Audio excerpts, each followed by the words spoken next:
Good morning, everyone. This is Instructor Toll, and I want to talk about the work that is due this week, the week of March 21st, and we're on Module 3.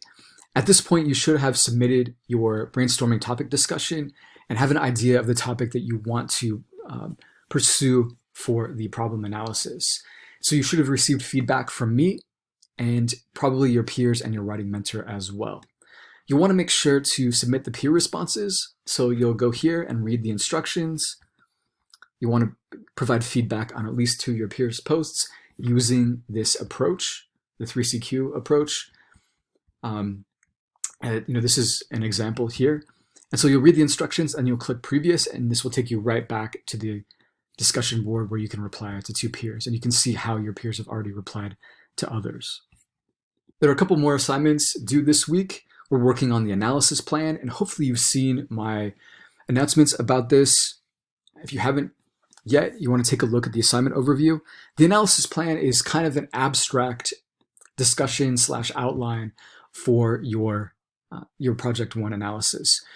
So it isn't a draft. So you don't want to write this in the form of a draft to the audience that you're going to envision for the problem in the local community that you're talking about. You want to write this basically to yourself and to me as kind of a sense of where you're going with the project.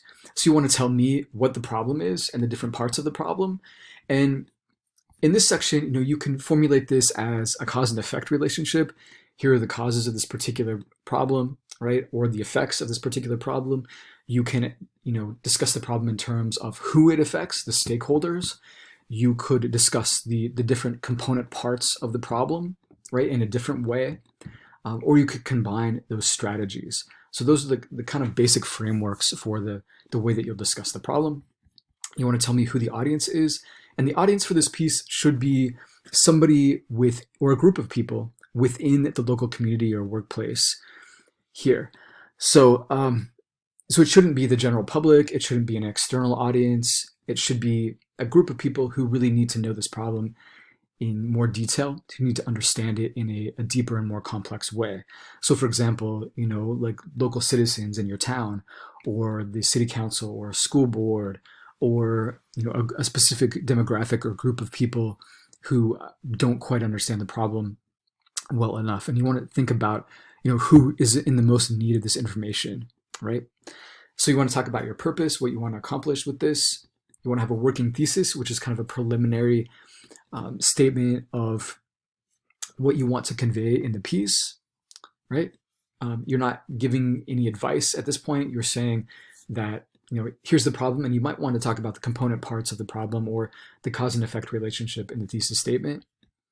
And you'll describe the genre features, either the report or a community newsletter article, which one you think would be most appropriate. So for example, if you're writing to a public official, a report might be a little bit more appropriate. If you're writing to, say for example, a section of the general public in the Phoenix metro area, right? A community newsletter might be a better choice for that. You want to include multimodal elements that will help your audience better understand the problem, and so forth. You also want to include questions for yourself and for me about your project going forward. And if you haven't seen it already, I posted an announcement about the analysis plan. Take a look at that. It covers some of the material that I just mentioned with some reminders, but there's also a student sample analysis plan.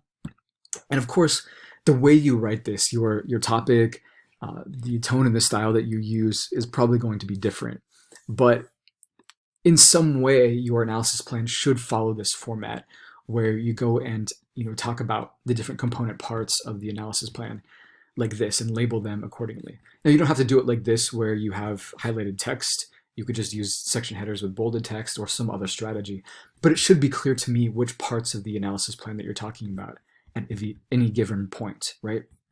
Due tonight, there is another assignment due this week before the weekend, and that's the first post for the real-world genre analysis.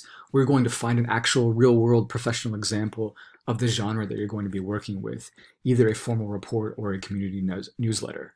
And then you want to read the instructions here and make your first post by Thursday the 24th. Responses to this real-world genre analysis discussion board will be due on the 27th, as will the Project 1 research assignment. So there's some time in between the two major intervention assignments, the analysis plan and the research, because there's a bunch of stuff to read and to watch. You want to click these modules. You want to take a look at chapter 19 in the textbook, these resources on evaluating sources, the stuff on the distinction between primary and secondary research, and so forth. And there's some additional videos to watch as well. I will also be posting an announcement about research going forward. So take a look at that later on this week. The assignment itself is not open yet. It'll open tomorrow. But you'll want to get started on the analysis plan if you haven't already and start working on that genre discussion board first before going into the research. And it might take you some time to get through these materials. That is the work for this week. If you have any questions about any of these materials, don't hesitate to reach out. And I look forward to seeing your work. Thank you.